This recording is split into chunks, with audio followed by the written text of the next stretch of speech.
والأرض وما بينهما الرحمن لا يملكون منه خطابا يوم يقوم الروح والملائكة صفا لا يتكلمون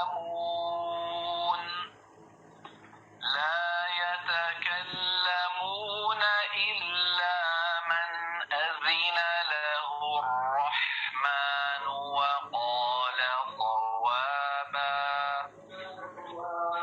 ذلك اليوم الحق فمن شاء اتخذ إلى ربه مآبا إنا أنذرناكم عذابا قريبا يوم ينظر المرء ما قدمت يداه يوم ينظر المرء ما قدمت يداه ويقول الكافر يا ليتني كنت ترابا بسم الله الرحمن الرحيم والنازعات غرقا والناشطات نشطا والسابحات سبحا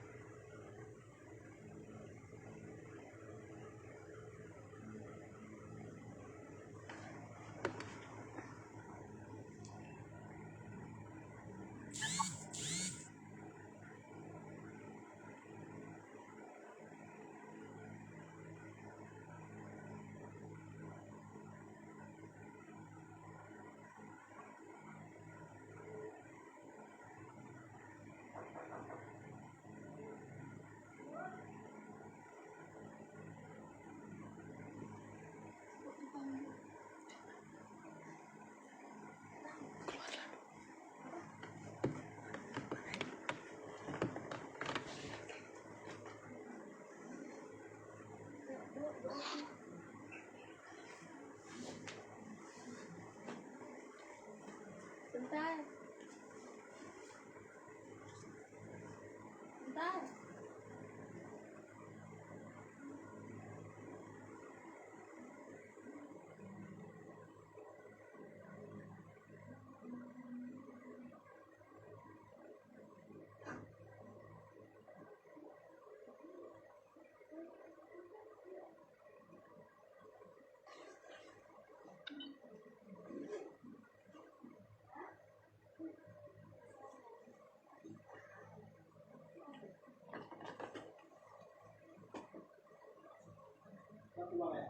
Udah, ayah lagi keluar.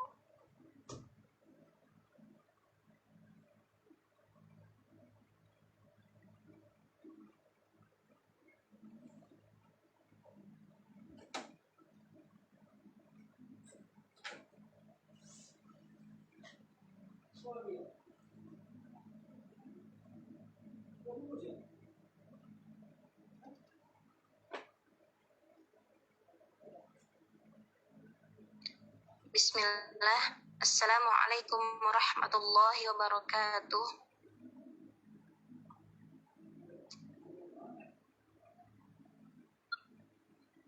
Waalaikumsalam warahmatullahi wabarakatuh.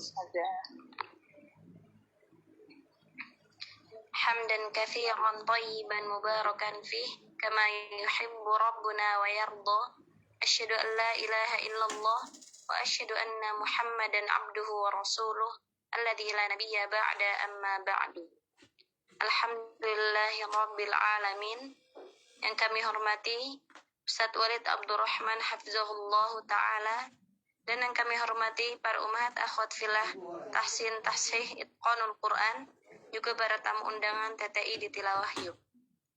Umat wa akhwat yang dirahmati Allah subhanahu wa ta'ala, insyaallah kita akan melanjutkan daurah sesi kedua kitab Al-Bidayah fi Ilmi Tajwid oleh Ustadz Walid Abdurrahman hafizahullah ta'ala. Kepada Ustadz, falyatafaddal mashkuran.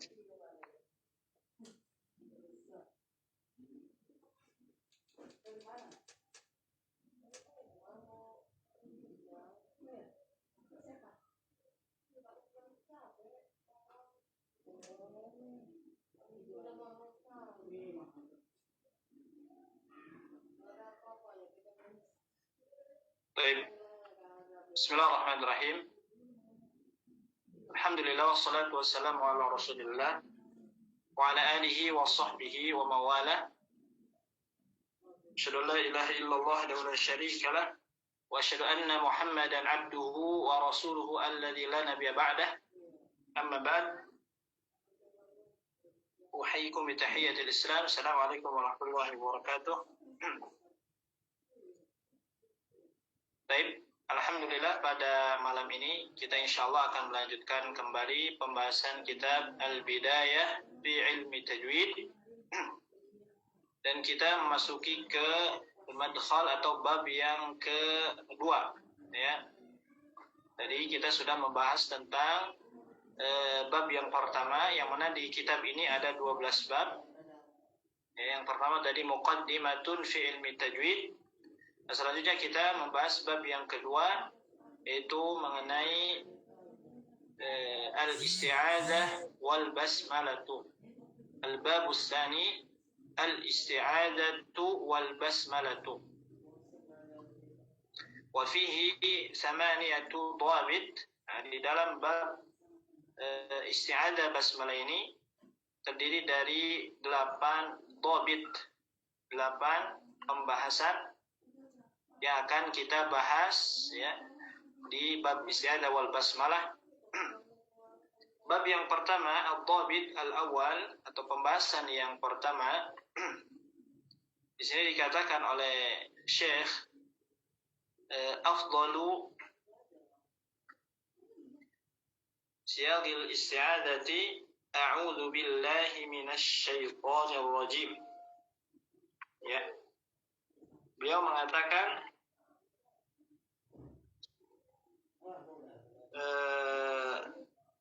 sirah atau bentuk, sirah itu bentuk, ya, yang paling baik, yang paling afdal pada lafaz isti'adzah itu sirahnya adalah a'udzu billahi minasy syaithanir rajim. Ya. Ini sirah yang itu yang paling afdal, kata Syekh di sini. Karena nanti bentuk atau sirah isti'adzah itu bermacam-macam, ya, riwayatannya.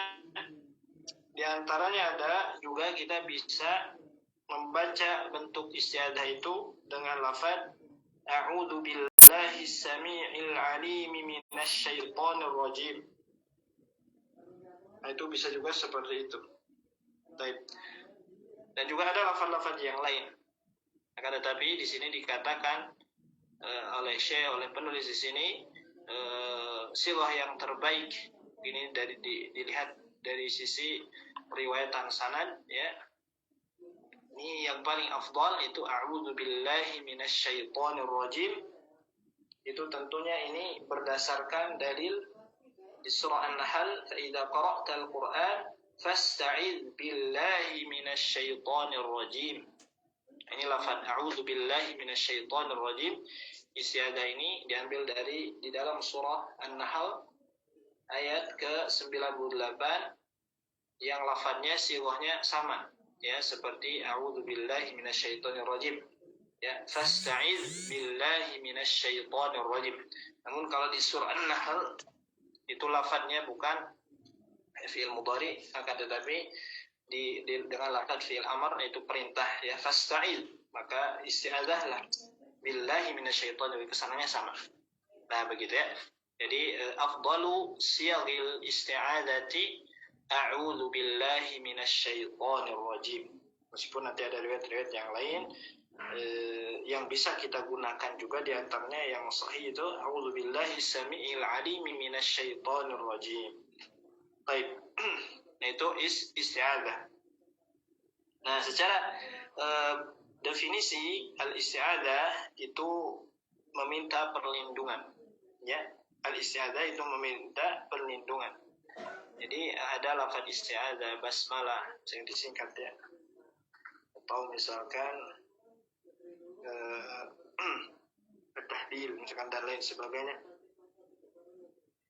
Ya. Kemudian secara istilah para ulama mengatakan bahwa yang disebut dengan isti'adzah itu adalah lafaz yang yahsulu bihi lil tija'u ilallahi wa tahassunu bihi minasyaitani.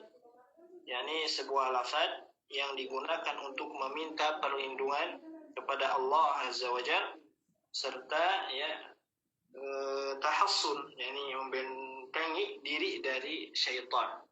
Ya, jadi sebelum kita memulai bacaan Al-Quran, ini kita dianjurkan, disunahkan ya untuk membaca lafaz al-isti'adzah. Dan sirah isti'adzah yang terbaik menurut Syekh di sini adalah a'udzu billahi minasyaitonir rajim. Baik, kemudian al-dhabitus tsani, pembahasan yang kedua di sini dijelaskan oleh Syekh ya, al-isti'adzatu mustahabbatun inda bad'il qiraati. Nah, di sini di dhabit yang kedua ini beliau menjelaskan tentang hukum ya. Menjelaskan tentang hukum membaca al-isti'adzah. Beliau mengatakan di sini al-isti'adzatu, atau hukum kita dan membaca al-isti'adzah di dalam membaca Al-Qur'an itu mustahabbatun. Ya, ini sunnah. Yang kata Syekh di sini dikatakan sunnah. Meskipun memang nanti para ulama itu ikhtilaf ya di dalam memahami ayat di surah An-Nahl di ayat 98 yang tadi. Ya, ada yang memahami di ayat tersebut ketika Allah berfirman fa idza qara'tal Qur'an fasta'idz billahi minasyaitonir rajim. Ada yang memahami di sini adalah wajib hukumnya ya. Ada juga yang memahami bahwa pemahaman di surah An-Nahl ayat 98 itu maknanya adalah an-nadbu atau sunnah atau mustahabbah. Ya, mustahabbah itu sunnah. Jadi hukum, dan ini pendapat jumhur ya, pendapat jumhur ulama itu berpendapat hukumnya sunnah membaca al-isti'adzah itu di dalam memulai bacaan Al-Qur'anul Karim. Baik. Tetapi sunnah di sini ya dianjurkan, kita lebih dianjurkan lagi untuk kita mengawali bacaan Al-Quran itu dengan isti'adzah. Baik. Ditekankan kembali ya. Makanya nanti ada para ulama yang mengatakan bahwa hukumnya adalah wajib. Ya. Sebagaimana pendapatnya Imam Abdul Razak ya, beliau pernah meriwayatkan di dalam musannafnya dari Atta bahwa dia berkata isti'adzah itu wajib pada setiap qiraah dalam salat ataupun di luar salat berdasarkan firman di surah An-Nahl ayat 98 ya, fa idza qara'tal Qur'an fasta'idz billahi minasyaitonir rajim. Ya. Baik. Kemudian ad-dhabitus salis ya, pembahasan yang ketiga tentang isti'adzah ini. Aslul isti'adzati al-jahru ya, wa yusarru biha fi arba'i halatin. Wa yusarru biha fi arba'i halatin. Jadi asal ini tata cara baca isti'adzah sekarang ya, di dhabit yang ketiga ini tata cara membaca isti'adzah. Jadi dasar membaca isti'adzah itu hukum asalnya jahar. Hukum asalnya jahar. Jahar itu diperdengarkan suaranya, dizahirkan, dijelaskan suaranya, terdengar, yaitu jahar. Ya, jadi asal membaca istiadah itu jahar. Wa yusarru biha fi arba'i halatin, dan disirkan, dilirihkan bacaan istiadah tersebut dalam 4 keadaan. Ya, jadi dilirihkan, disirkan bacaan istiadah itu dalam 4 keadaan. Tapi hukum asalnya jahar. Ketika dalam kondisi apa saja, dalam keadaan apa saja, ketika istiadah tersebut dilirihkan, disirkan. Yang pertama adalah inda qiraati sirran. Yani ketika kita membaca Al-Quran ya dalam keadaan sir. Ya. Ketika kita membaca Al-Quran dalam keadaan sir itu adalah lirih ya, atau tidak dikeluarkan bunyi suaranya, namun bukan di dalam hati ya, akan tetapi kita bacanya perlahan, maka itu kita membaca isti'adzahnya dengan sir juga. Baik, itu yang pertama. Keadaan yang kedua, idza kana al-qari'u munfaridan. Ya, idza kana al-qari'u munfaridan, yaitu ketika seorang qari tersebut ketika membaca Al-Quran dalam keadaan menyendiri, seperti itu ya. Baik. Ketika kita baca Al-Quran sendiri ya, maka ini disirkan bacaannya. Ya. Maksudnya adalah munfaridan di sini tidak bersama jamaah yang lain.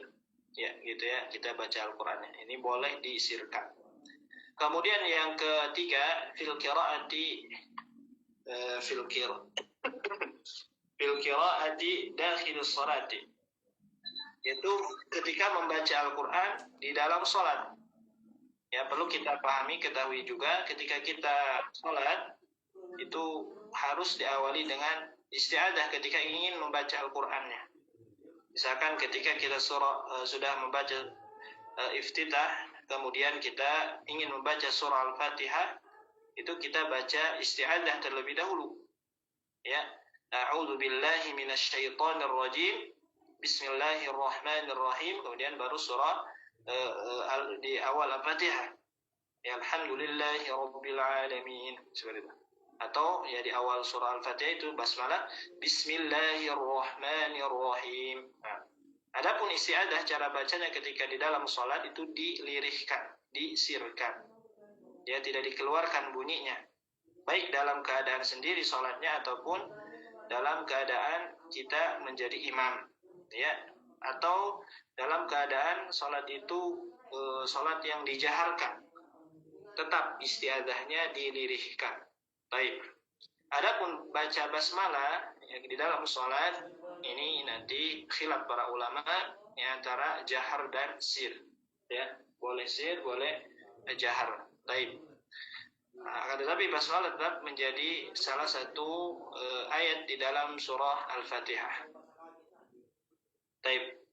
Kemudian selanjutnya dalam kondisi yang keempat adalah idza kana akmal al-qari'u al-qira'ata ba'da akhar. Ketika seorang qari tersebut ya menyempurnakan bacaan setelah yang lain. Artinya apa? Ya, ketika kita dalam kondisi membaca Al-Qur'an bersama-sama berjamaah, ketika kita bergiliran bacaannya, ya, maka orang yang tergilir bacaan Al-Quran tersebut itu baca isti'adzahnya nggak perlu dijaharkan, cukup disirkan saja.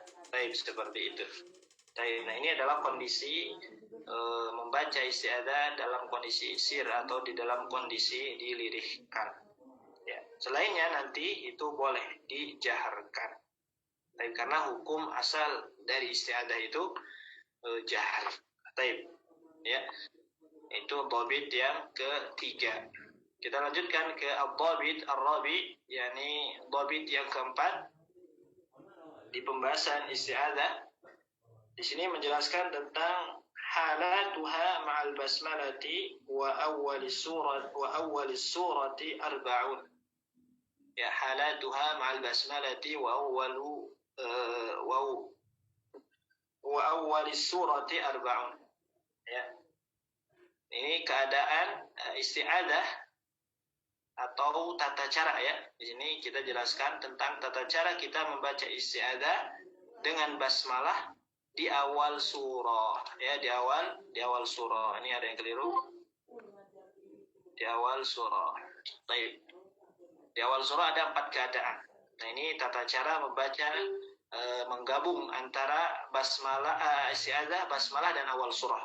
Ada berapa cara di sini dijelaskan, ada 4 cara. Yang pertama adalah qat'ul jami'. Ya, qat'ul jami'. Apa itu qat'ul jami'? Itu memutus semua antara isti'adzah, basmalah dan awal surah. Ketika kita ingin baca Al-Qur'an, kemudian kita baca isti'adzah, basmalah dan awal surah, itu dipisah semuanya, waqaf gitu ya, seperti itu. Contoh misalkan kita ambil contoh a'udzu billahi minasyaitonir rajim. Ya, berhenti. Qat'un, qat'u itu berhenti. Waqaf ya. Bismillahirrahmanirrahim. Berhenti lagi. Ini yang diperbolehkan ya oleh para ulama. Berhenti lagi, kemudian kita baca awal surah. Contoh misalkan kita baca surah Al-Lahab. Tabbat yada abi lahabin wa tabb. Nah, baik. Maka itu namanya qat'ul jami'. Ya, mewaqaf semua antara isti'adzah, basmalah dan awal surah. Kemudian cara yang kedua adalah qat'ul awwali wa waslu tsani bisalis. Qat'ul awwali wa waslu tsani bisalis. Cara membaca isti'adzah, basmalah dan awal surah. Cara yang kedua adalah mewaqaf al-awwal, yakni isti'adzahnya kita waqaf, wa waslu tsani bisalis, dan menyambung antara yang kedua dan yang ketiga. Yang kedua di sini maksudnya adalah basmalah. Bisalis di sini maksudnya adalah awal surah. Jadi ketika kita baca Al-Quran, ini diperbolehkan cara bacanya dengan cara yang kedua ini. Ya, mewaqaf isti'adzah, menyambung antara basmalah dan awal surah. Anda berikan contoh-contoh misalkan a'udzu billahi minasyaitonir rajim. Boleh diwaqaf. Kemudian basmalah dengan awal surahnya itu disambung. Bismillahirrahmanirrahim. Qul huwallahu ahad. Baik, itu contohnya. Nah, seperti itu. Itu cara yang kedua, itu diperbolehkan. Kemudian cara yang ketiga, waslul awwali bisani wa qat'u salis. Ya, waslul awwali bisani wa qat'u as-salis. Waslul awal bisani, yakni menyambung awal di sini isti'adzah, menyambung isti'adzah dengan basmalah. Bisani di sini adalah basmalah. Menyambung isti'adzah dengan basmalah, kemudian ya memutus awal surah. Contoh, a'udzu billahi minasyaitonir rajim. Bismillahirrahmanirrahim. Nah, gitu. Isti'adzah basmalahnya disambung, diwasal gitu ya. Kemudian kita baca, kemudian kita waqaf di basmalah tadi. Kemudian kita lanjutkan awal surah.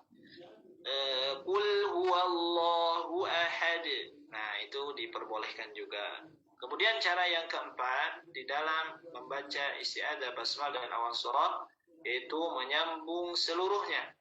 Ya, mewasal seluruhnya. Mana saja seluruhnya itu, antara isti'adzah, basmalah dan awal surah kita sambung semuanya. Itu diperbolehkan. A'udzu billahi minasyaitonir rajim. Bismillahirrahmanirrahim. Qul huwallahu ahad. Baik, itu waslul jami. Ya, ini diperbolehkan, namun kita lihat kondisi napas kita, ya. Lihat kondisi napas kita. Kalau tidak mampu, ya cukup dengan cara yang pertama saja, yakni qat'ul jami, diputus semuanya. Nah, itu diperbolehkan semuanya. Baik. Nah, ini cara baca antara isti'adzah, basmalah dan awal surah. Taib, itu ad-dhabit yang keempat. Ad-dhabitul khamis, kita lanjutkan. Dhabit yang kelima, ya, ad-dhabit yang kelima itu mengenai basmalah. Nah, ini baru masuk ke pembahasan basmalah. Tadi isti'adzah, sekarang basmalah. Basmalah itu berasal dari kata basmalah yubasmilu, ya, masdar, ya, dari basmalah yubasmilu basmalatan, ya, itu yakni mengucapkan bismillah, ya, atau bismillahirrahmanirrahim. Nah, itu basmalah, ya. Makna basmalah, ya, adalah bada'tu bi'aunillahi wa taufiqihir rahmanir rahim. Jadi makna basmalah itu adalah aku memulai perbuatan dengan meminta, ya, pertolongan dan taufik, ya, dan taufiknya, taufik Allah Subhanahu wa taala yang Maha Pengasih dan lagi Maha Penyayang. Seperti itu. Adapun bentuk basmalah, ya, sighah, yang di sini dikatakan ad-dhabit al-khamis, sighatul basmalati, bentuk basmalah itu lafadznya adalah bismillahirrahmanirrahim, ya, bentuknya bismillahirrahmanirrahim. Baik. Dan ini diambil, tercantum ada di dalam surah An-Naml di ayat 30, ya, innahu min Sulaiman wa innahu bismillahirrahmanirrahim, ya. Lafadznya ada di surah An-Naml ayat 30, ya. Juga ketika lafadz tersebut tercantum juga di dalam hadis Nabi, ya, dari Anas bin Malik, ketika Rasul Shallallahu Alaihi Wasallam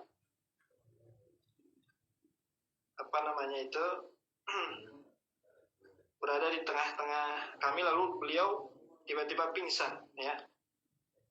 Tak lama kemudian beliau itu sadar, mengangkat kepalanya sambil tersenyum. Kemudian ditanyakan oleh para sahabat, ya, apa yang membuat engkau tersenyum, gitu, ya, oleh Rasulullah. Kemudian beliau menjawab unzilat alayya anifan suratun faqara'aha bismillahirrahmanirrahim, ya. Kemudian membacakan lagi inna a'tainakal kautsar, ya, fashalli li rabbika wanhar inna syani'aka huwal abtar. Baik. Itu sirah al-basmalah. Jadi sirah basmalah itu ada di surah An-Naml ayat 30. Baik. Kemudian ad-dhabitu as-sadis, yakni pembahasan yang keenam, hukmuha, yakni hukum basmalah, yakni hukum membaca basmalah. Di sini dikatakan bahwa hukum membaca basmalah ini terbagi menjadi dua, ya. Ada yang mengatakan adalah al-wujub, juga al-istihbab. Baik. Yang pertama adalah wajib dalam keadaan inda bidayati suwari. Kita wajib membaca basmalah ketika di awal surah, ya. Di awal surah ini kita wajib untuk membaca basmalah. Bahkan para qari, para qurra sab'ah, ya, sepakat, ya, membaca basmalah pada awal setiap surah itu diwajib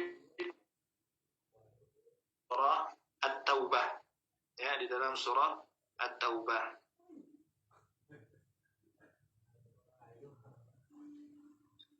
Di surah At-Taubah itu pernah ditanya kepada Ibnu Abbas, pernah bertanya kepada Ali bin Abi Thalib, mengapa basmalah tidak ditulis di awal surah Bara'ah, di surah Taubah?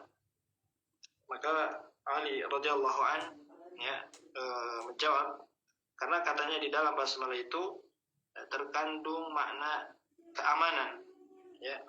Sedangkan di dalam surah Al-Bara'ah itu tidak terkandung makna keamanan, ya. maka tidak ada kesesuaian antara keamanan dan peperangan seperti itu. Makanya nanti di dalam surah At-Taubah itu tidak ada lafaz basmalah, dan kita tidak diperbolehkan untuk membaca basmalah di awal surah Al-Bara'ah atau surah At-Taubah. Nah, di sini dikatakan hukumnya membaca basmalah itu wajib di awal surah atau di antara surat-surat.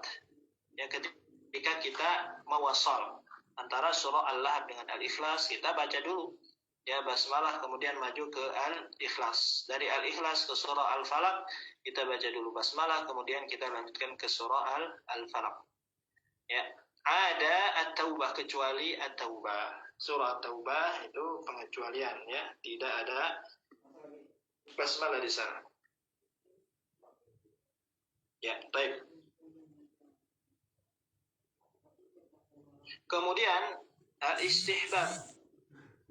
Ya, ini dianjurkan saja istihbab fi juz'i surah. Ya, di juz'i surah atau di pertengahan surah atau di bagian surah, gitu ya. Di bagian surah ini istihbab disunnahkan, dan ini nanti para ulama ikhtilaf juga ya. Ada yang menggunakan basmalah di tengah-tengah surah ataupun menghilangkan basmalah, ini tidak mengapa. Ya, seperti itu. Namun nanti hati-hati ketika kita membaca basmalah di pertengahan surah itu, ketika nanti ingin mewasol, ya, melakukan menyambungkan antara basmalah dengan tengah surah, itu nanti kita harus berhati-hati di dalam pemilihan awal ayat, ya, awal ayat. Seperti contoh misalkan ada di surah Al-Baqarah ketika kita baca misalkan asyaitonu ya'idukumul faqra. Ya. Nah, ketika dalam baca ayat tersebut kita baca basmalah, kemudian kita maju ke asyaiton, nanti dikhawatirkan lafaz syaitan tersebut masuk ke lafaz basmalah, maka nanti dari segi makna akan ada kekeliruan seperti itu. Baik.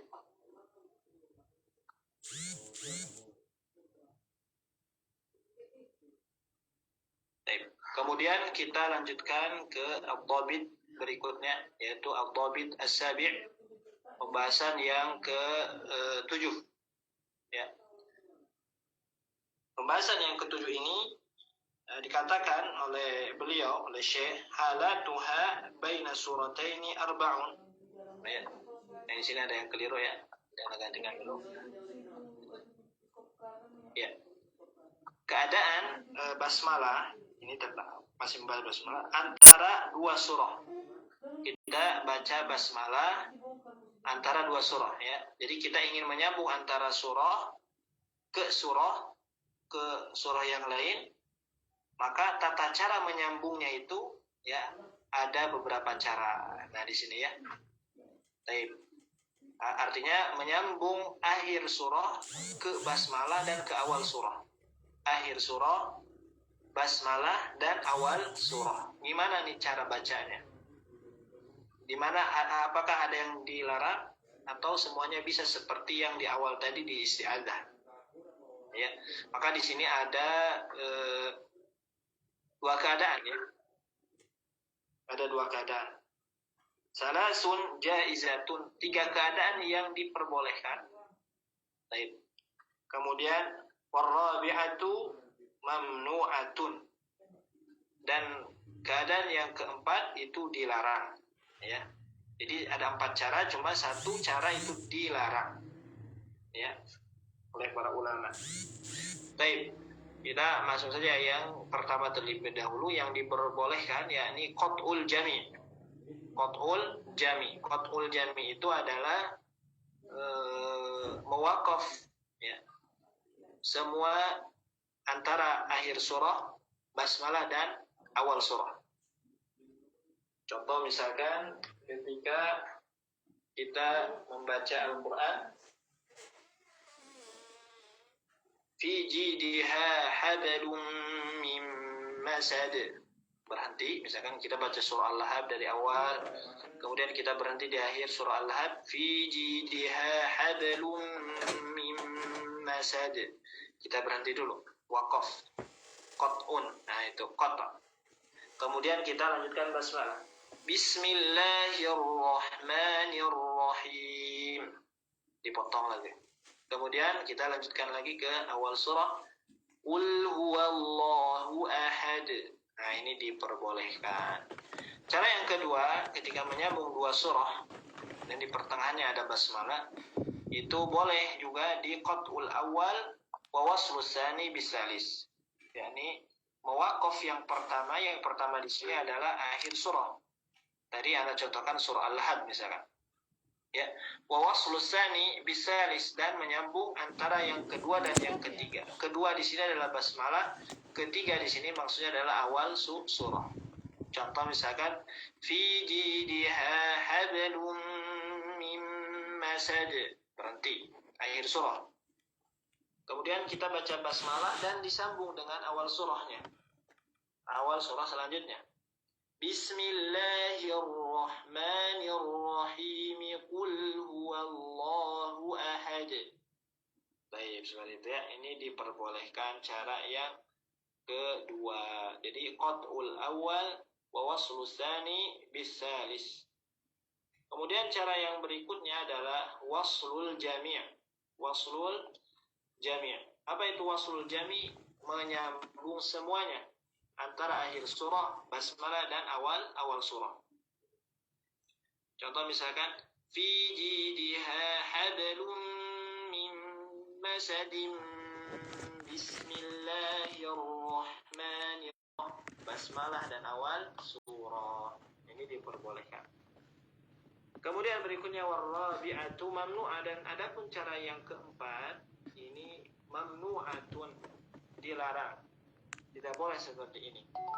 Apa yang dilarang? Yakni waslul awal bisani wa qat'us salis. Yakni menyambung awal, maksudnya adalah akhir surah, dengan basmalah. Ya, disambung akhir surah dengan basmalah, ini enggak boleh. Kemudian memisah awal surah. Contoh, fi jidha hablum min masadin bismillahirrahmanirrahim.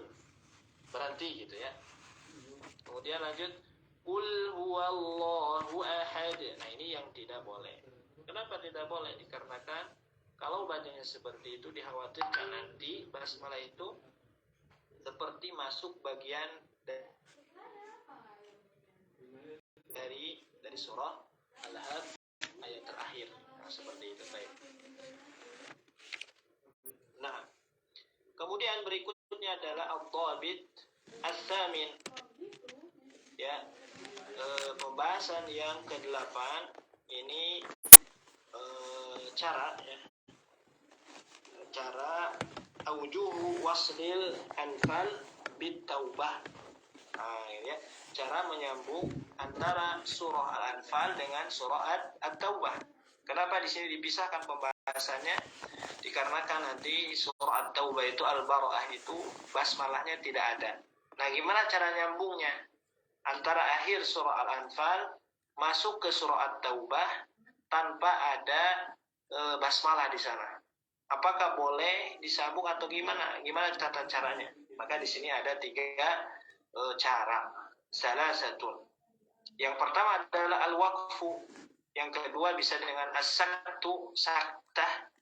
Kemudian yang ketiga bisa dengan al-waslu. Ya, disambungkan semuanya. Nah, bisa 3 cara ya. Karena lihat ya, kita lihat di buku ya. Biar nanti tergambar. Baik. Afan, ini screen-nya terlihat tidak?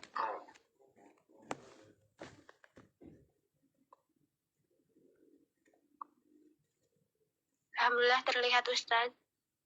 Baik. Alhamdulillah.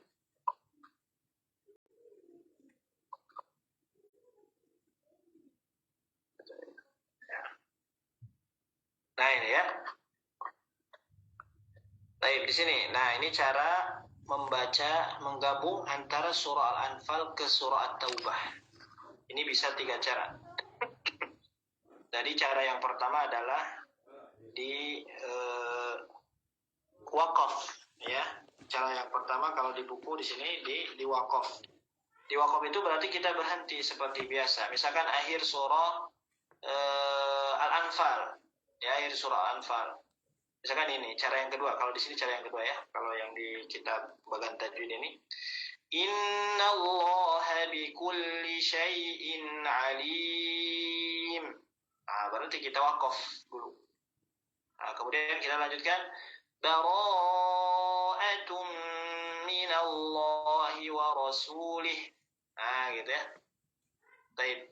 Nah, ini cara membaca antara akhir Al-Anfal masuk ke surah At-Taubah tanpa ada basmalah, boleh dipisah seperti ini. Baik, itu caranya yang pertama al-waqfu. Kemudian cara yang kedua di sini dijelaskan as-saktu atau saktah. Ini cara yang ketiga di sini. Berarti kita berhenti dulu sejenak ya di alim. Alim. Bara'atun minallah. Nah, berhentinya di sini boleh 2 harakat, ya. Boleh juga lebih. Innallaha bikulli syai'in alim. Bara'atun minallahi wa rasulih.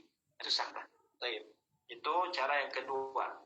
Cara yang ketiga adalah al-waslu, yaitu menyambung seluruhnya. Ya, akhir surah Al-Anfal masuk ke At-Taubah, kita sambung seluruhnya. Innallaha bikulli syai'in alimun bara'atun minallahi wa rasulih. Baik ya. Jadi disambung, maka di sini berlaku hukum tanwin menghadapi ba, yakni iqlab. Alimun bara'ah, berlaku hukum iqlab. Baik. Nah, ini cara menyambung surah Al-Anfal ke surah At-Taubah bisa dengan cara, nah di sini ada dalilnya ya.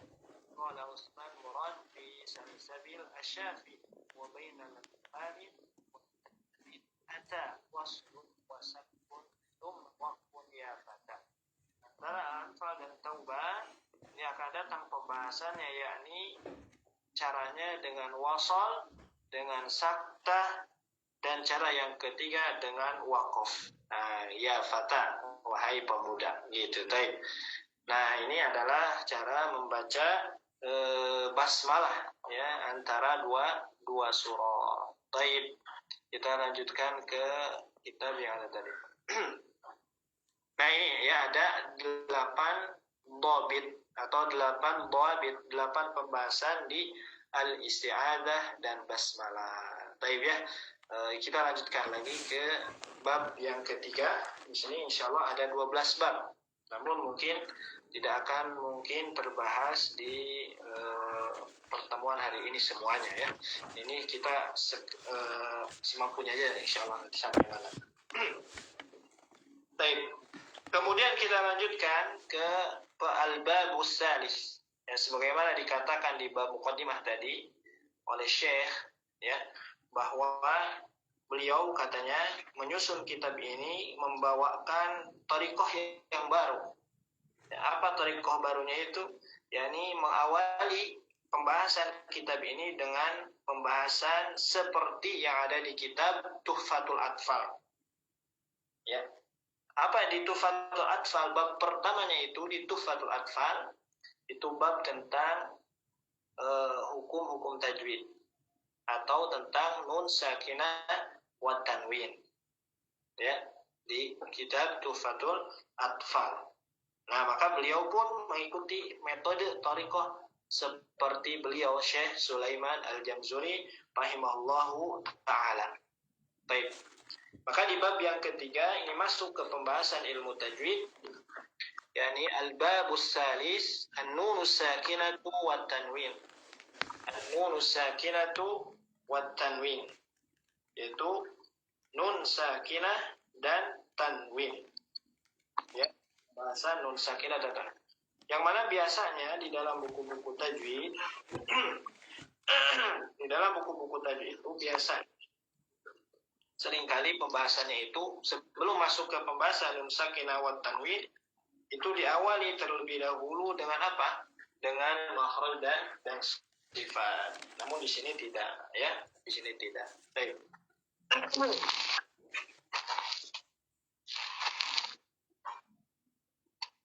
Baik. Di sini ada wa fihi tis'atu dhabit. Di sini ada sekitar 9 dhabit pembahasan di bab sakinah wa tanwin. Al-dhabitul awal, dhabit yang pertama, beliau mengatakan an-nunus sakinatu hiya al-khaliyatu minal harakatis salasati. Dhabit yang pertama ini, beliau sedang menjelaskan tentang apa? Tentang definisi nun sakinah. Nah, gitu ya. Beliau menjelaskan tentang definisi nun sakin. Apa itu nun sakinah? Nun sakinah itu adalah nunus sakinatu, nun yang sukun. Sakinah itu sukun. Apa?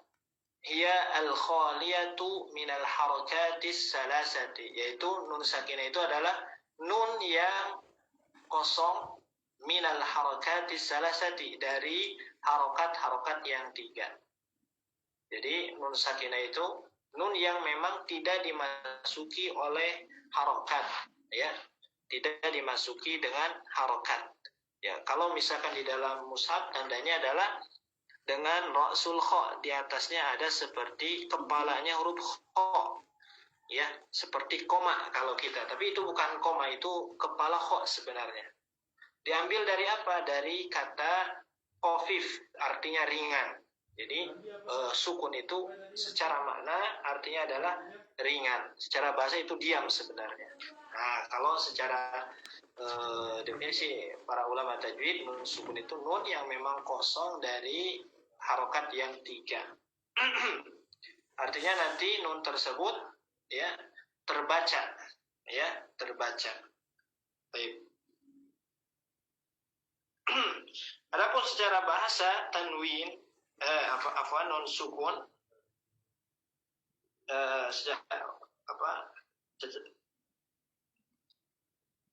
nanti kita bahas perbedaan antara nun sukun dan tanwin, ya, insyaallah. Kemudian ad-dhabit yang kedua, ad-dhabitus tsani, at-tanwinu huwa nunus sakinah, ya, nunun sakinatun zaidatun. Nah, di sini dia dikatakan, ya, sampai sini dulu kita bahas. Yang kedua kita membahas definisi tanwin. Apa itu tanwin? Tanwin itu adalah nun yang sukun zaidah. Nah, jadi kalau tadi nun sukun itu nun asli, kalau tanwin nun sukun tambahan. Nun sukun tambahan itu tanwin. Jadi nanti tanwin dan nun sukun ini ada beberapa persamaan, begitupun perbedaannya. Ya. Tanwin itu adalah nun sukun, namun itu adalah tambahan. Ya, li ghairi taukidin, tanpa disertai dengan taukid. Ya, maksud taukid di sini adalah nun sukunnya tidak ada tasydid, ya, bukan ada tasydid, tidak ada taukid. Ya, kemudian talhaqu akhiral asma'i, ya, waslan wa lafdhan. Talhaqu akhiral asma'i waslan wa lafdhan wa tufariquhu khattan wa waqfan. Nah, di sini, ya. Jadi nun sukun itu tanwin itu adalah nun, sama nun, tapi nunnya itu tambahan tanpa adanya tasydid, ya. Talhaqu atau, ya, talhaqu akhiral asma, ya, yang terdapat pada akhir isim, ya, yang terdapat, ya, ini terkait, maksudnya terdapat pada akhir-akhir isim, ya, pada akhir-akhir isim. Isim di sini adalah kata benda, ya. Ya, ini tanwin ini berada di kata benda saja, di isim. Nanti di dalam bahasa Arab itu ada isim, ada fiil, ada huruf. Nah, tanwin ini hanya terletak pada isim saja. Tidak ada pada huruf, tidak ada pada fiil. Namun di dalam Al-Quran nanti ada, ya, tanwin yang terletak pada fiil. Di Al-Quran ada. Ya, di antaranya adalah di surah Al-Alaq, la nasfa'an bin nasiyah. Kemudian juga di surah Yusuf, ya, ayat ke-32, waliyakunan. Nah, itu sebenarnya itu fiil, tapi ada tanwinnya. Nah, seperti itu, ya. Seperti itu. Secara tanda di dalam mushaf itu ada tanwinnya. Baik.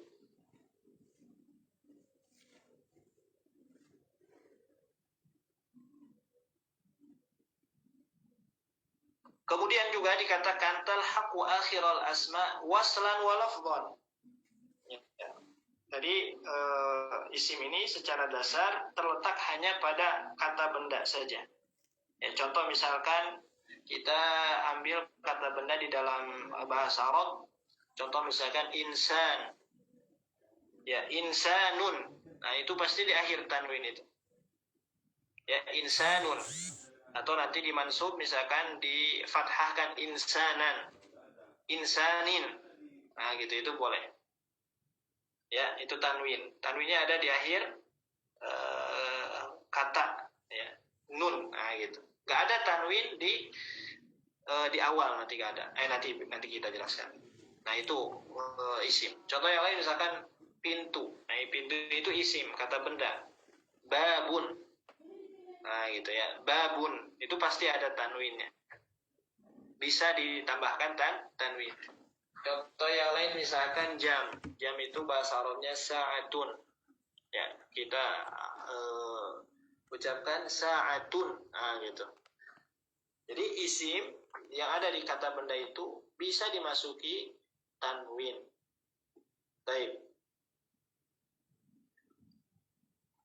Kemudian dikatakan juga di sini waslan wa lafdhan. Waslan wa lafdhan. Ketika dalam keadaan wasal saja. Ya. Terletak di akhir isim dan dalam keadaan wasal. Tanwin itu kalau kita wasal, kita sambung ke kata berikutnya, itu tanwinnya pasti terdengar. Misalkan bayanun, kita baca hadza bayanun, hadza bayanun, apa? Hadza bayanul linnas. Misalkan seperti itu. Nah, itu tanwinnya terbaca. Tanwinnya terbaca. Kalau misalkan kita waqaf, tanwinnya hilang, berhenti misalkan. Hadza bayan, tanwinnya hilang. Baik, ya. Contoh yang lain misalkan soffal soffa, tanwinnya ada, tapi di sana soffal soffa itu tanwinnya berubah menjadi idhar, menjadi ikhfa, ya. Nah, gitu. Dan terbaca ketika dalam kondisi wasal. Soffal soffa, ya. Kemudian misalkan kita ambil lagi contoh, ya, tanwin ketika wasal. Mubsira misalkan. Mubsiran inna, misalkan, ya. Mubsiran inna fi. Nah, gitu. Itu nanti tanwinnya mubsiran terdengar. Tapi kalau misalkan nanti waqaf, ya, kita waqaf, maka tanwinnya hilang. Mubsiran jadi mubsira. Jadi nunnya diganti dengan huruf alif. Seperti itu. Baik. Kemudian juga secara rasm, lafdhan. Ya, wa lafdhan, ya. Waslan wa lafdhan wa tufariquhu khattan wa waqfan. Ya. Nanti secara rasm, yaitu nanti berbeda secara rosam, secara penulisan, wawakfan, dalam keadaan wakaf. Jadi dalam keadaan dari segi penulisannya, si huruf nun di dalam penulisan tanwin itu hilang, tidak ada, ya, tidak ada secara rosamnya. Jadi dalam keadaan rosam penulisan Al-Quran, misalkan insanun, bayanun, nah itu nunnya tidak ada yang hilang, tidak kita tulis insanun itu insan itu kita tidak tulis nu tambah di akhirnya nun sukun, tidak, ganti dengan tanwin di atasnya, tanda tanwin, tapi terbacanya nun, gitu ya. Bayanun, terbacanya nun, terdengar, namun secara penulisannya tidak ada, nunnya hilang, gitu ya. Wa tufariquhu rasman wa waqfan, seperti itu. Baik. Begitupun dalam keadaan waqaf. Tadi ya dalam keadaan waqaf. Dalam keadaan waqaf nunnya hilang. Jadi dalam penulisan nunnya hilang kalau tanwin itu ya. Dalam keadaan waqaf juga si huruf nunnya itu tanwinnya hilang. Ya, dalam keadaan waqaf. Soffa fan menjadi soffa, hilang waqaf. Secara penulisan pun nunnya tidak ada. Baik, berbeda nanti dengan nun sukun. Nun sukun, apa perbedaan nun sukun dengan tanwin? Kalau nun sukun itu secara secara penulisan itu ada. Ya, bentuk nunnya ada. Min misalkan. Dan nun sukun ini bukan hanya terletak pada isim. Nun sukun ini terletak di isim ada. Contoh tadi misalkan insan. Nah, itu isim.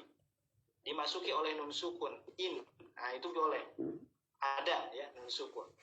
Kemudian nun sukun itu juga terjadi di huruf, misalkan huruf min, an, nah itu huruf ya, itu maksudnya huruf ma'ani, kata sambung ya kan ya. Kemudian juga nun sukun, ini perbedaan nun sukun dengan tanwin ya. Nun sukun itu ada di fi'il. Yanhauna terletak ada di fi'il.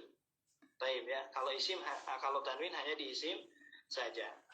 Kemudian secara waslan wa lafdhan, dalam keadaan wasol nun sukun itu tetap kita baca. Ya. Kemudian secara pengucapan juga, ya, terdengar nun ada. Berbeda dengan tanwin, ya seperti itu. Kemudian juga secara penulisan, khoton, secara penulisan nun sukun itu bentuknya ada, terlihat oleh kita, misalkan min, terlihat ada nun sukun di Al-Quran. Sedangkan kalau tanwin tidak terlihat, ya nun sukunnya itu tidak ada, gitu. Cuma bacaannya nun, gitu. Tapi dalam keadaan wakaf, kalau tanwin dalam keadaan wakaf tadi hilang nunnya. Tapi kalau nun sukun dalam keadaan wakaf tetap terbaca. Misalkan kita baca min di wakaf, min, nah gitu, nanti ada tetap. Berbeda kalau tanwin. Baik, seperti itu perbedaan antara nun sukun dan tanwin. Artinya gini, ya simpelnya gini. Ya, nun sukun ini bisa berwujud ke bentuk yang lain. Apa bentuk yang lainnya itu? Tanwin. Nah, gitu. Ya, nun sukun itu bisa berubah ke wujud yang lain. Wujud yang lainnya itu apa? Tanwin. Hanya nun sukun saja yang bisa berubah ke wujud yang lain. Yang lainnya tidak ada. Mim sukun tidak bisa berubah ke wujud yang lain. Lam sukun tidak bisa berubah ke wujud yang lain. Hanya nun sukun saja yang bisa berubah ke wujud yang lain, yang bukan bentuk nun, gitu. Apa? Tanwin. Nah, gitu, itu simpelnya seperti itu.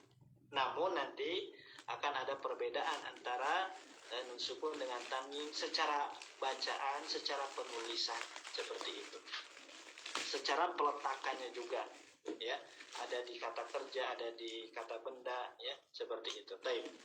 Jadi simpelnya seperti itu. Artinya nun sukun ini ya sama, itu aja. Cuma ada perbedaan dari secara penulisan dan cara baca nanti. Tapi secara hukum, ketika kita memasuki pembahasan hukum nun sukun dan tanwin disamakan. Ada berapa hukumnya? Nanti ada 4, ya. Maka di al-dhabit yang ketiga di sini dijelaskan al-dhabitus sadis ahkamun nunis sakinah wa tanwin arba'ah, ya. Hukum nun sukun dan tanwin itu ada arba'atun, ada 4, ya. Sama saja secara hukum. Baik, ada 4 apa saja? Yang pertama adalah bisa dibaca idhar halqi. Yang kedua adalah al-idgham, yang ketiga al-iqlab, dan yang keempat adalah al-ikhfa al-haqiqi. Baik. Nah, ini hukum nun sukun dan tanwin. Ada 4, ya, idhar halqi, idgham, iqlab, dan ikhfa al-haqiqi, ya. Atau idhar, idgham, iqlab, ikhfa. Artinya di nun sukun ini bisa dibaca 4 keadaan, 4 cara baca nun sukun dan tanwin ketika kita membaca Al-Quran. Baik, kita permudah lagi, kita lihat di bagan tajwid, ya. Kita permudah biar nanti mudah. Baik, di sini. Nah, di sini, ya.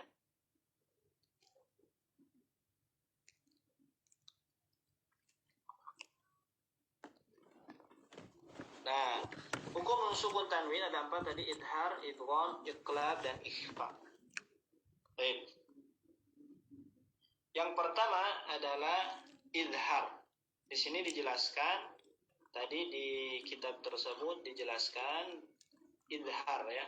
Nah, idhar yang pertama. Nah, kemudian kita lanjut lagi ke dhabit berikutnya. Ad-dhabit ar-rabi'. Dhabit yang keempat, al-izharul halqi. Nah, ini keliru, ya. Al-izharul halqi. Ini baru beliau menjelaskan satu persatu tadi tentang izhar, tentang hukum nun sukun. Yang pertama ada izhar halqi, ya. Sebenarnya izhar ini terbagi menjadi 3, ya. Ada izhar halqi, izhar mutlak, izhar riwayah. Nah, ya. Cuma nanti yang dibahas di kitab ini hanya izhar halqi saja. Baik. Izhar halqi saja. Apa itu izhar halqi? Huwa ikhrajul harfil mudhar min makhrajihi min ghairi gunnatin zaidatin 'ala al-asli wa hurufuhu 6 fi awaili kalimatin akhiha ka ilman, ya, hazahu ghairu khasirin. Atau di sini akhiha ka ilmun hazahu ghairu khasirin. Baik, seperti itu. Yang pertama izhar halqi. Apa itu izhar halqi? Itu mengeluarkan huruf mudhar dari tempatnya. Itu maksudnya mengeluarkan di sini adalah mengucapkan huruf yang diizharkan. Apa yang diizharkan di sini? Yaitu nun sukun. Yaitu mengucapkan huruf nun sukun, nah gitu. Min makhrajihi, dari makhrajnya. Ya. Tentunya dari makhrajnya. Makhraj huruf nun itu di ujung lidah bertemu dengan langit-langit, ya, belakang huruf lam. Nah, gitu, ya. Min ghairi gunnatin, tanpa disertai dengan gunnah zaidah. Di sini ada tambahan zaidah. Tanpa disertai dengan gunnah zaidah, gunnah tambahan, yakni gunnah yang dipanjangkan. Artinya berarti izhar halqi ini masih tetap ada izhar, namun tidak ada tambahan. Tidak ada tambahan. Jadi ketika baca min yanhauna, nah itu tetap ada gunnah, cuma bukan zaidah. Nah, gitu, ya. Jadi izhar itu membaca nun sukun dan tanwin tentunya di sini dari makhrajnya yaitu nun sukun tanpa disertai dengan gunnah zaidah, artinya tidak dipanjangkan nunnya alal asli, ya, secara dasar. Wa hurufuhu 6, hurufnya itu ada 6 yang berada di awal-awal kalimat akhi haka ilmun hazahu ghairu khasirin. Nah, ini dikumpulkan pada kalimat akhi haka ilmun hazahu ghairu khasirin. Yani huruf hamzah, huruf ha, huruf ain, ha, ghain, kha. Jadi kalau ada nun sukun tanwin menghadapi huruf hamzah, ha, ain, ha, ghain, kha, maka itu dinamakan dengan izhar halqi. Kenapa dinamakan izhar halqi? Karena keluar dari huruf-huruf halqi, yakni huruf-huruf tenggorokan, hamzah, ain, ha, ghain, kha, ya. Contoh misalkan yanhauna, ya, contoh yanhauna. Contoh yang lain misalkan qaumin had, menghadapi ha, ya. Kemudian contoh anhu, ya, min ilmin. Nah, ini nunnya terdengar jelas, ya, tidak berubah bunyinya, tetap nun aslinya seperti itu. An, in, una itu nun asli, ya. Nah, ketika menghadapi huruf-huruf halqiyah maka diidharkan, namanya idhar halqi. Kemudian ad-dhabit al-khamis, yakni al-idgham, ya. Nun sukun tanwin ini bisa juga jadi idgham. Apa itu idgham? Huwa idkhalu harfi sakin bi akhari, ya. Yani idkhalu harfi sakin itu memasukkan huruf yang sukun bi akhira mutaharrikin bihaitsu yasirani harfan wahidan musyaddadan wa hurufuhu yarmuluna atau yarmaluna, ya, bisa dibaca yarmuluna atau yarmaluna. Wa syartuhu an yakuna min kalimataini, ya. Apa itu idgham? Idgham itu adalah memasukkan huruf yang sukun. Apa yang huruf yang sukun di sini, ya? Ini nun sukun, ya, atau tanwin kepada yang lain, ya, kepada huruf yang lain yang mutaharrik, yang berharokat, ya, yang berharokat. Jadi memasukkan huruf sukun bi akhara mutaharrikin, ya, kepada huruf yang lain yang berharokat, bihaitsu yasirani harfan wahidan musyaddadan, sehingga nanti kedua huruf sukun dan mutaharrik tersebut, ya, berubah menjadi huruf, ya, menjadi satu huruf yang bertasydid. Nah, gitu. Jadi huruf sukun, nun sukun bertemu dengan huruf yang berharokat, kemudian digabungkan menjadi satu huruf yang bertasydid. Nah, gitu. Nah, huruf yang berharokatnya itu apa saja? Menghadapi huruf-huruf yarmaluna atau yarmuluna, ya, dengan syarat apa? Wa syartuhu an yakuna min kalimatain, dengan syarat, ya, dibaca kondisi idgham itu harus dalam keadaan dua kalimat. Karena nanti kalau satu kalimat antara nun sukun bertemu huruf idgham maka berubah menjadi idhar mutlak, ya. Contoh misalkan seperti yanhaun, bunyan, sinwan, kinwan, bunyan, dunya. Dunya nun menghadapi huruf ya karena dalam satu kata maka tidak dinamakan dengan idgham, dikarenakan di situ secara hukum itu menjadi idhar mutlak. Artinya secara contoh, ya, secara periwayatan dunya di sana tidak menjadi idgham. Alasannya adalah karena dalam satu kata. Ya. Jadi idgham ini syaratnya harus dua kata. Artinya adalah huruf sukun yang ada di akhir bertemu dengan huruf di awal yang berharokat. Nah, gitu, ya. Tapi itu idgham. Itu idgham. Ana kasih contoh misalkan kita kasih contoh, ya, di sini. Min ni'mah misalkan, min ni'mah, min ni'mah. Nah, gitu, ya. Nah, ini min ni'mah. Ini yang pertama adalah nunnya nun sukun. Tadi dikatakan oleh beliau memasukkan huruf yang sukun. Mana yang sukun di sini? Nun. Ya, nunnya disukunkan.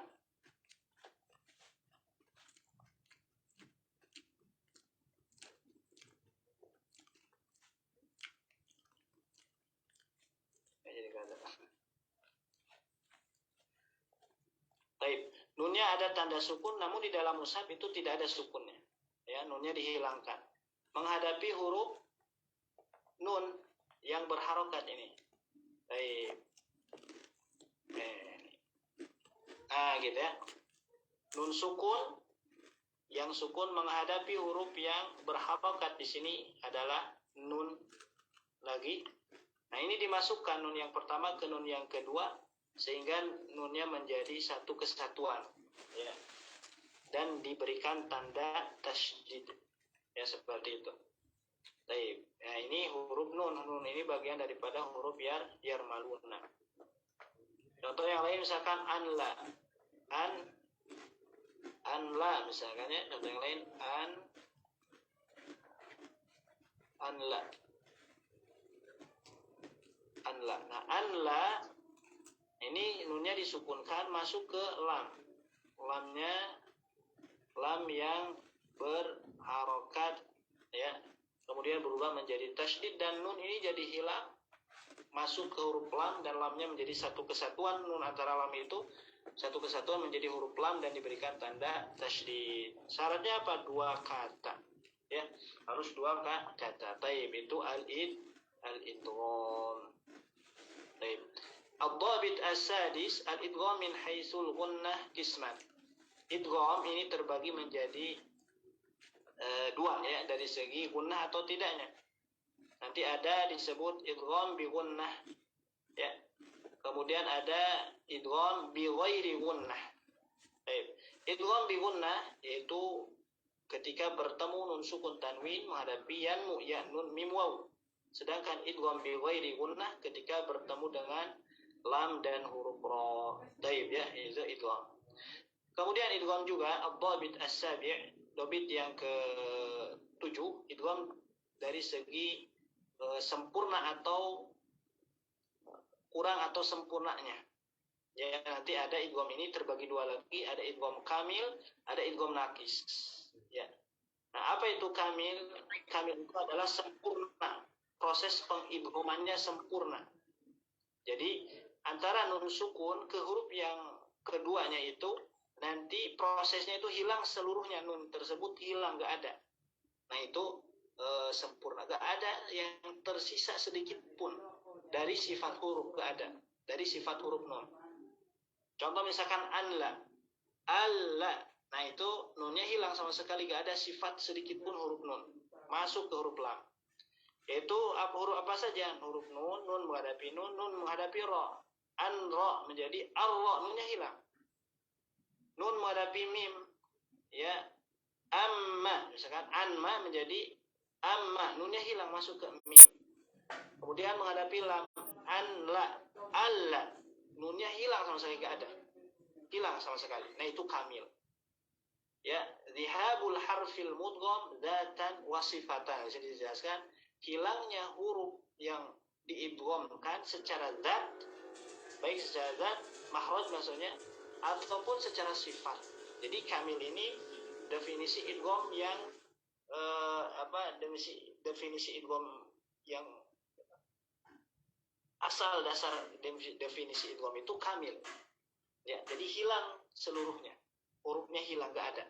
Baik secara makhraj ataupun sifat. Tadi misalkan anla, pindah masuk ke lam. Alla, makhrajnya pindah, sifatnya juga hilang, nggak ada. Baik, itu kamil. Sedangkan naqis itu proses pengidghamannya itu tidak sempurna, tidak hilang seluruhnya, sifat huruf nunnya masih tersisa. Ya, idgham naqis apa di sini dikatakan dhihabul harfi ma'a baqa'i sifatihi, yakni hilangnya huruf, ya, akan tetapi ma'a baqa'i sifatihi, ya, masih tersisa sifatnya. Sifat apa di sini? Sifat huruf tersebut, huruf nun itu. Ya, ketika bertemu nun sukun, bertemu waw dengan ya. Contoh misalkan man ya'mal. Kalau misalkan idghamnya idgham kamil, maka dibaca may ya'mal tanpa ada gunnah. Itu kamil masuknya, idgham kamil. Ya. Dikarenakan, ya, ini idghamnya naqis. Kenapa bisa naqis? Ya, periwayatan seperti itu. Maka para ulama menamakan dengan idgham naqis. Karena naqis, maka para ulama membacanya dengan menyisakan sifat huruf nun. Apa sifat huruf nun yang tersisa di sana? Sifat gunnah. Yang asalnya may ya'mal menjadi may ya'mal. Ya.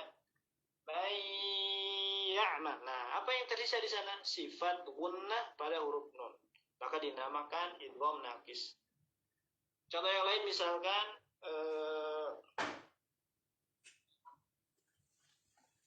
nun sukun menghadapi huruf waw. Anwa misalkan. Awwa. Itu naqis. Kalau kamil awwa. Nah, gitu. Itu kamil. Jadi hilang nunnya. Nah, di sini kalau ada nun sukun tanwin menghadapi huruf waw dan ya, maka bukan menjadi idgham kamil tapi menjadi idgham naqis dikarenakan sifat huruf nunnya itu masih tersisa. Sebenarnya nanti idgham kamil naqis ini bukan hanya berlaku ke nun sukun saja. Nanti ada juga berlaku di hukum idgham yang lain. Di antaranya contoh ini basawta misalkan. Nah, di sana idgham. Idghamnya gimana? Basatta bukan basatta. Nah, kalau basatta itu idghamnya kamil. Nah, bagaimana cara mengidghamkan dengan proses naqis? Yakni menyisakan sifat huruf to, ketebalan huruf to ketika kita ingin memasukkan huruf to tersebut ke huruf ta. Yang asalnya basatta menjadi basawta. To-nya sifatnya masih ada. Nah, itu idgham naqis. Jadi, nah, dhabit yang ke-6 sama dhabit yang ke-7 ini menjelaskan tentang tata cara baca idgham. Itu intinya. Bagaimana tata cara baca huruf idgham? Yang pertama, idgham itu ada yang gunnah bila gunnah. Yang kedua, idgham itu secara proses peleburan ya ada kamil dan naqis. Baik, nah itu idgham ya. Kita lanjutkan lagi ya sampai akhir. Ini satu halaman lagi nih, 2 dhabit lagi. Kemudian ad-dhabitu tsamin, dhabit yang ke-8. Nah, ini pembahasan yang ketiga yakni tentang hukum iqlab. Jadi nun sukun tanwin menghadapi huruf-huruf hijaiyah di antaranya menghadapi huruf ba, maka dihukumi oleh para ulama iqlab. Apa itu iqlab? Qalbun nunis sakinah aw tanwin miman mukhfa. Ya, miman mukhfatan bi gunnatin wa hurfu ini kayaknya ada keliru.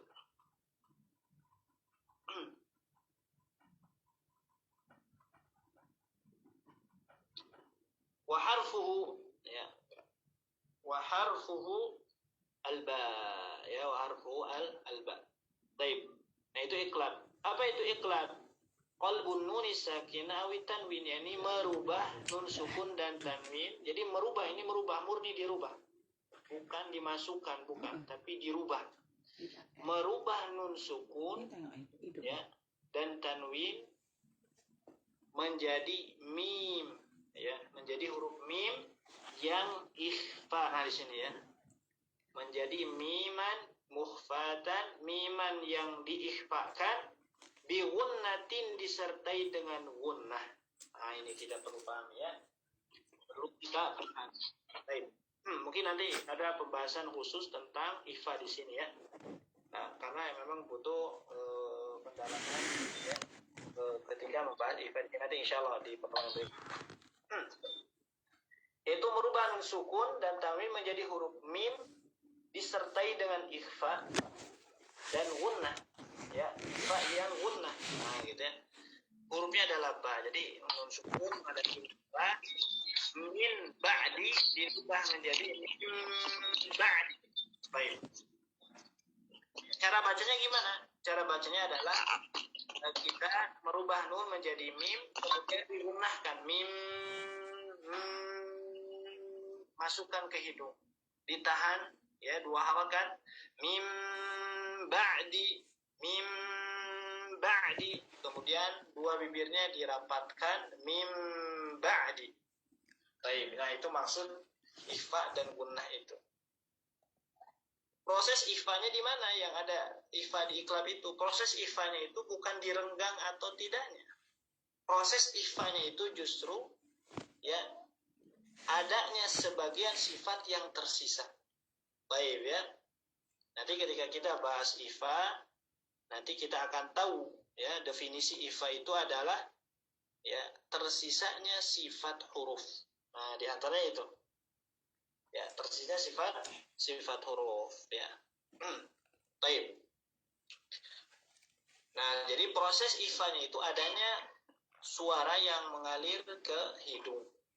Ya, ke hidung, dan itu adalah bagian daripada sifat huruf nun, dan sifat huruf nun tersebut ketika nun sukun menghadapi huruf ba masih tersisa sifat gunnahnya. Nah, ketersisaan sifat gunnah tersebut oleh para ulama didefinisikan dengan ikhfa. Maka cara bacanya itu kita rapatkan dua bibir, ya kemudian masuk ke hidung, ya itulah ikhfa di dalam membaca iqlab.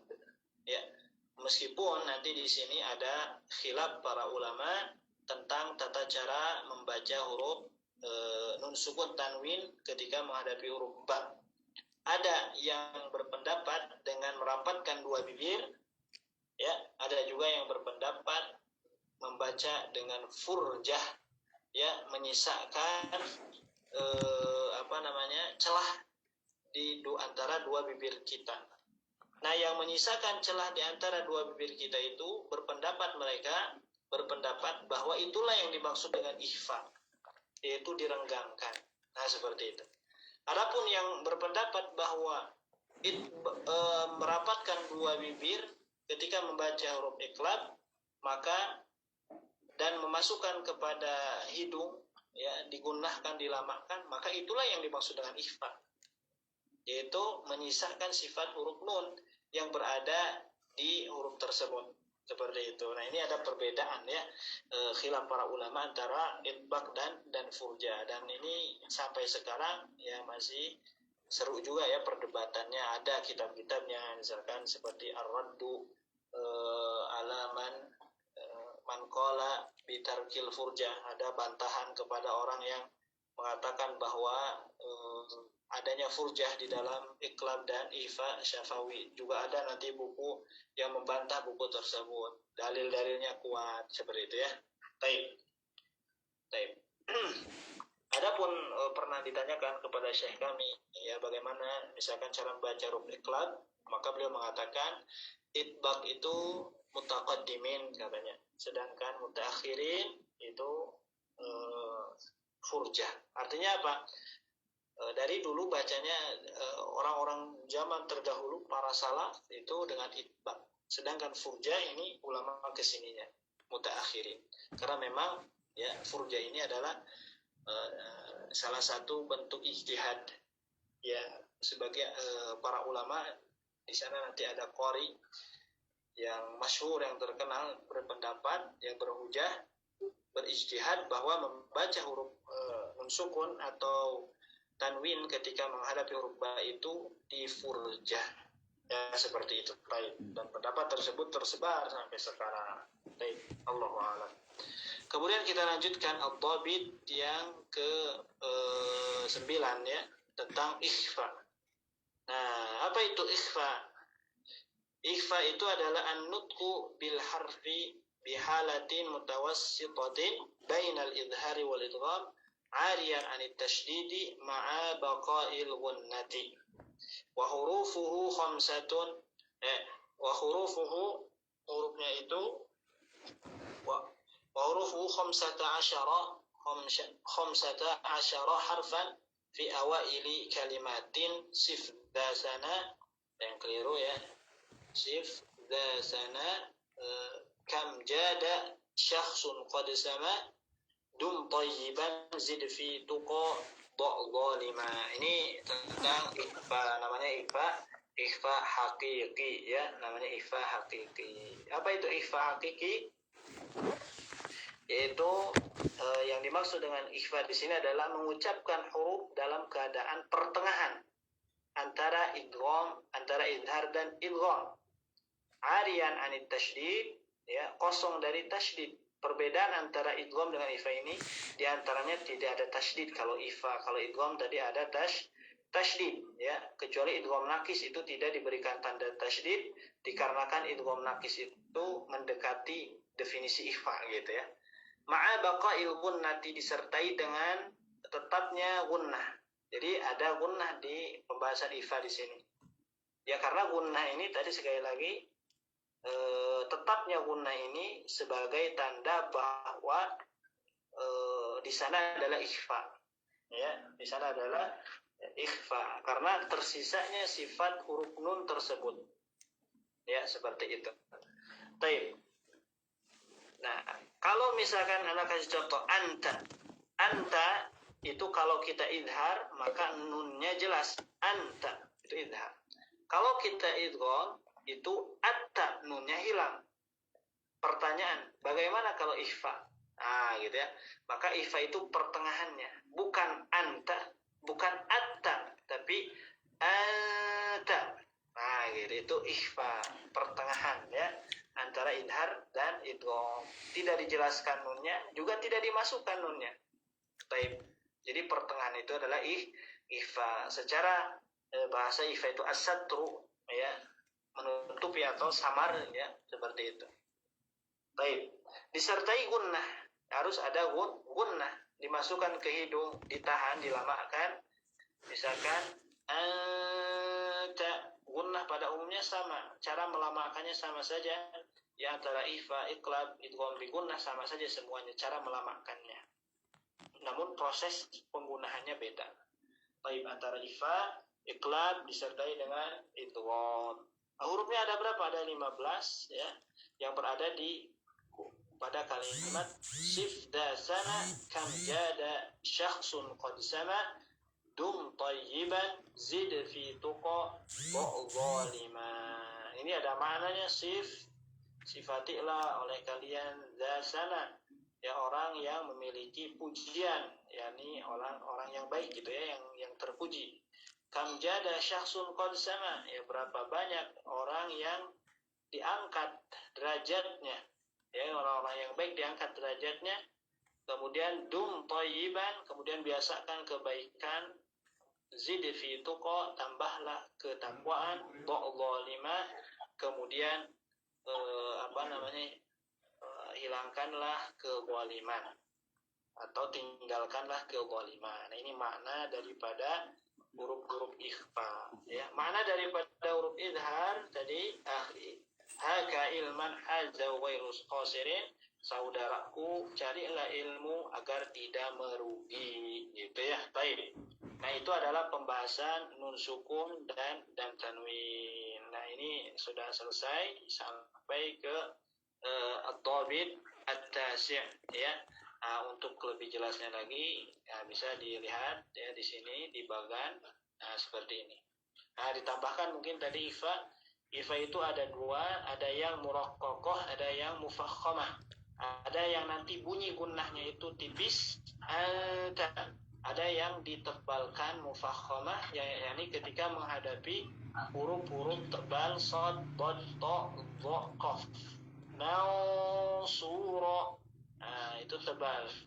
Dha'fiyan quwwah, jadi bunyi gunnahnya selain dilamakan, selain dimasukin ke hidung, ditambah ketebalan ketika menghadapi shad, dad, ta, dha, kemudian huruf qaf, ya. Kalau selain itu berarti muraqqaqah dibaca tipis. Nah, itu namanya ikhfa hakiki. Nanti juga ada ikhfa pada huruf mim, ya. Ikhfa itu di dalam huruf-huruf sukun hanya terjadi dalam dua keadaan saja, di dalam nun sukun dan di mim sukun. Di yang lainnya tidak ada, di huruf yang lainnya tidak ada. Iqlab hanya terjadi di nun sukun saja, di yang lainnya tidak ada. Idgham, nah ini idgham ini cukup banyak terjadi di dalam huruf-huruf sukun, bukan hanya di huruf nun sukun saja. Idgham terjadi di huruf mim sukun, idgham terjadi di huruf lam sukun, idgham terjadi di huruf ba sukun, ta sukun, sa sukun, ya. Idgham terjadi di huruf dal sukun, ya. Itu nanti banyak pembahasan idgham sebenarnya. Cuma kita bahas satu persatu nun sukun dulu. Kemudian idhar, nah ini paling banyak karena asal dari pengucapan huruf sukun itu idhar. ya. Al aslu fi nutqi harfi as-sakin al-izhar. Jadi kalau kita rinci dari huruf-huruf hijaiyah, yang paling banyak itu izhar, kedua idgham, ketiga ikhfa, keempat iqlab. Karena iqlab hanya ada di huruf nun sukun saja. Baik, itu mungkin ya untuk pertemuan hari ini kita cukupkan saja karena takut terlalu malam ya. Tapi alhamdulillah mudah-mudahan tetap semangat di dalam mempelajari ilmu tajwid ini. Nah, beginilah ilmu tajwid ya. Ketika masuk ke kitab-kitab seperti ini. Baik ya. Baik, Ana cukupkan mungkin. Ana silakan ke MC, silakan Baik. Tafadhol.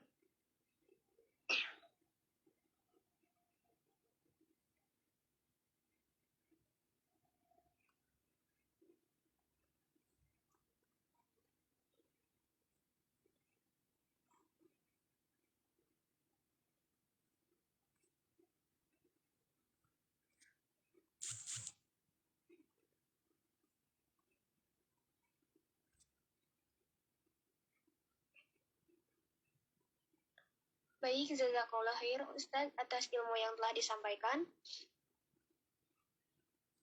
Untuk umahat yang ingin bertanya, dipersilahkan.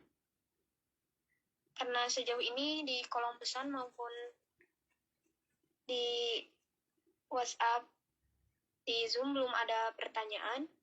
Atau mungkin ada yang mau raise hand bertanya langsung kepada Ustadz. Tafadhol, Ummu Neneng. Assalamualaikum Ustadz, semoga Ustadz dirahmati oleh Allah Ustadz. Ustadz, tadi Ana mau tanya Ustadz, apa itu? Tentang ini tuh Ustadz. Tadi purjah itu, maksudnya tadi Ana sepintas jadi keburu-buru. Purjah itu maksudnya ulama sekarang, bukan tadarus, gimana Ustadz maksudnya Ustadz? Mohon dijelaskan. Jadi itu hukum tentang tata cara baca iqlab atau nanti ikhfa syafawi ya ya. Itu nanti ada dua pendapat. Ada dengan itbaq. Itbaq itu ketika kita baca mim ba'di itu dirapatkan mim bibirnya rapat. Ya, itu itbaq namanya. Mim ba'di. Nah, itu namanya itbaq ya. Itu namanya itbaq. Ada lagi yang kedua, itu pendapat yang kedua dengan cara furjah. Apa itu furjah? Furjah itu adalah merenggangkan dua bibir ketika membaca mim ba'di. Ya, contoh misalkan kita baca mim ba'di, mim ba'di, renggang. Dua bibirnya renggang, ada celah, ada bolong sedikit setebal kertas kata para ulama seperti itu. Itu furjah. Nah, baca iqlab dengan ikhfa syafawi. Nah, ini para ulama khilaf. Berbeda pendapat. Ya, ada itbaq, ada furjah. Ya. Adapun tadi yang itbaq itu ulama mutaqaddimin. Di antaranya ulama mutaqaddimin itu ulama-ulama yang terdahulu, ulama salaf. Nah, gitu ya. Di antaranya pendapat Abu Amr Ad-Dani, ya. Kemudian imam-imam yang lainnya berpendapat bahwa membaca iqlab itu dengan itbaq. Nanti ada ya kitabnya ada, anak punya beberapa ya, itu ulama salaf itu. Adapun furjah itu adalah hasil ijtihad ulama sekarang gitu ya. Di antaranya kalau nggak salah itu yaitu yang berpendapat furjah itu Syekh Al-Alama Amir bin As-Sayyid Utsman. Ya, beliau wafatnya itu di Madinah ya. Beliau wafatnya sekitar tahun 1408 Hijriah. Beliau itu Syekhul Mukri ya, Qari yang masyhur ya di Mesir. Ya, beliau itu berpendapat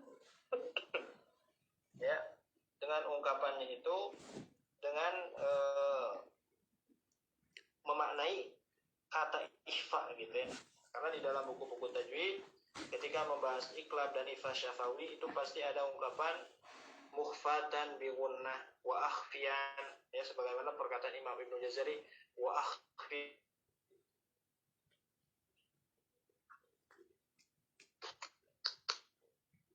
Nah, beliau berpendapat yang dimaksud dengan ikhfa itu ya diantaranya merenggangkan, ya dua bibirnya direnggangkan, furjah, ada celah sedikit. Nah, itu pendapat beliau Syekh Amir Al-Alamah Amir bin Sayyid Utsman. Beliau mengatakan katanya wal yahdhar al-qari'u min itbaqi syafataini inda nutqi biha alata ikhfa'iha. Jadi beliau berpendapat maka berhati-hatilah wahai para qari ketika membaca nun sukun atau tanwin atau mim sukun menghadapi huruf ba, ya berhati-hati untuk apa? Merapatkan dua bibir. Hati-hati jangan sampai dirapatkan dua bibirnya karena dalam kondisi ikhfa. Nah, ini pendapat beliau, ya seperti itu dengan furjah. Maka ketika kita bertanya kepada guru kami, guru kami itu menjawab kalau itbaq itu ulama terdahulu katanya gitu, mutaqaddim. Kalau furja itu mutaakhirin, maksudnya adalah pendapat salah satu pendapat ijtihad ulama yang wafat di tahun sekitar 1408 Hijriah gitu. Baik, Om, itu maksudnya.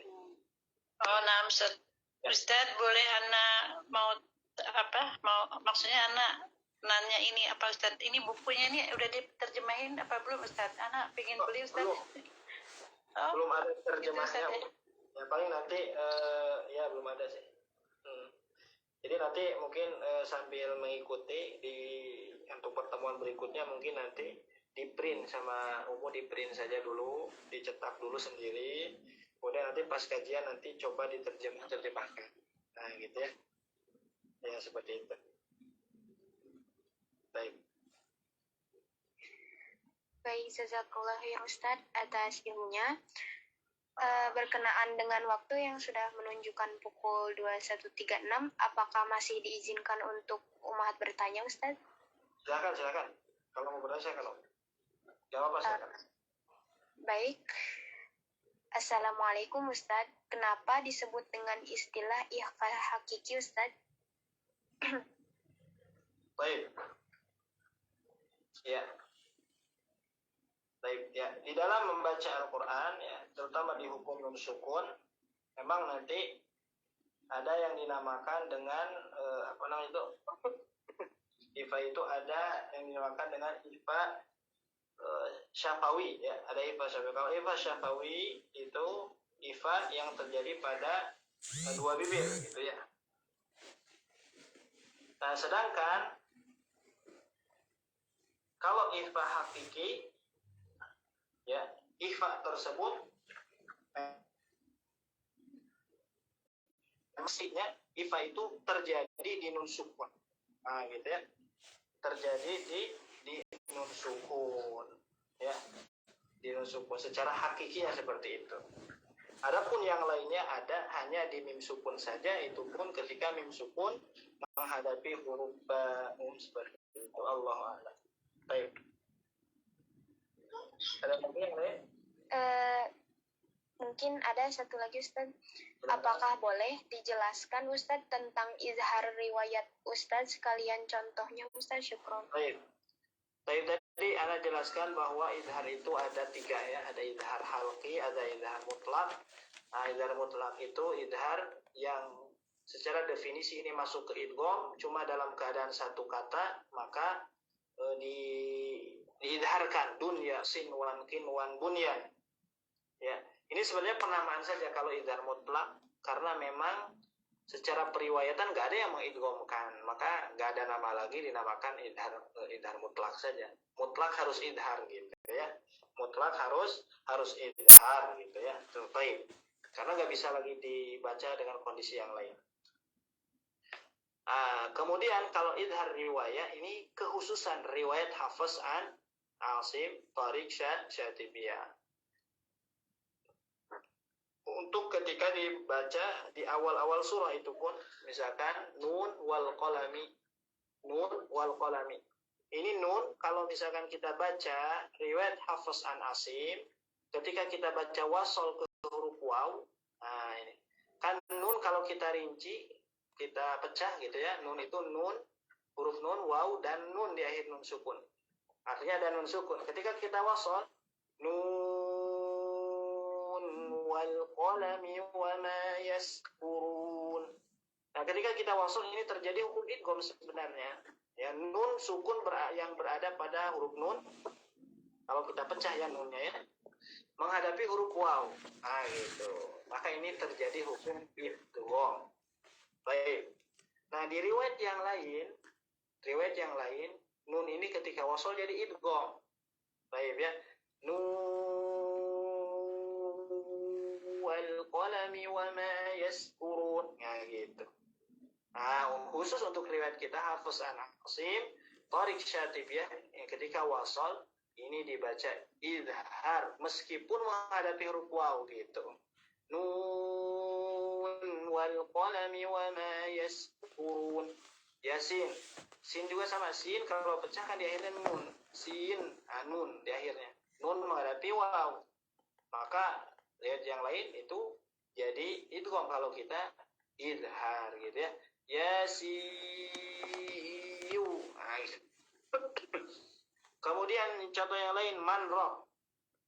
Wakila man roko. Nah, ini untuk riwayat Hafs an Asim, ya Tariq Syatibiyah, ini kan bacanya disukunkan, ya diidharkan, namun idharnya itu saktah, berhenti sejenak.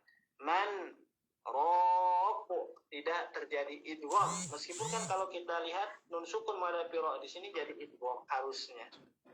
Ya, kenapa? Karena di riwayat yang lain ya nanti manrok di sini adalah diidghamkan. Wakila narrok. Nah, gitu. Baik, seperti itu ya. Nah, untuk riwayat kita wakila man, nunnya terdengar idhar jelas namun berhenti sejenak. Wakila man roko. Nah, gitu. Itu yang dimaksud dengan idhar riwayah. Baik. Ada lagi yang lain? Silakan. Kalau mau bertanya silakan.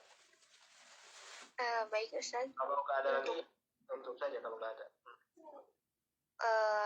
Barangkali umat yang ingin bertanya secara langsung dipersilahkan.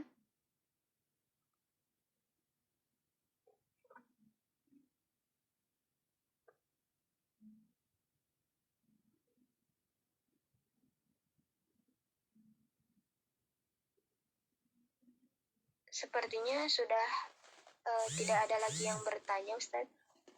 Ya, ditutup aja, Om. Baik. Alhamdulillahirrabbilalamin. Kita telah sampai kepada penghujung acara hari ini di Majelis Tasih Tahsin Iqonul Quran yang telah dibimbing oleh Ustaz Walid Abdurrahman Hafizahullah Ta'ala dengan tema kajian bedah kitab Al-Bidayah fi Ilmi At-Tajwid. Jazakallah khair Ustaz atas ilmu yang insya Allah bermanfaat bagi kita semua. Semoga Allah Subhanahu wa Ta'ala meridhoi dan mengikhlaskan niat kita semua dalam bermajelis ilmu, serta menganugerahkan ketaatan serta keimanan kepada kita semua, dan senantiasa menjaga umat muslim dimanapun berada dalam penjagaannya. Kemudian jazakumullah khair kepada Ummahat serta tim Tasih Tahsin Iqonul Quran atas dedikasi dan partisipasinya dengan semangat yang Masya Allah ya Baik, mungkin ditutup saja dengan doa kafaratul majelis Ustaz.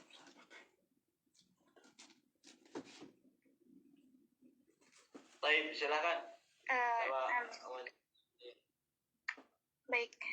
Subhanakallahumma wa bihamdik asyhadu an la ilaha illa anta astaghfiruka wa atubu ilaik. Wassalamualaikum warahmatullahi wabarakatuh. Waalaikumsalam warahmatullahi wabarakatuh. Jazakumullah khairan Ustaz dan Ustazah.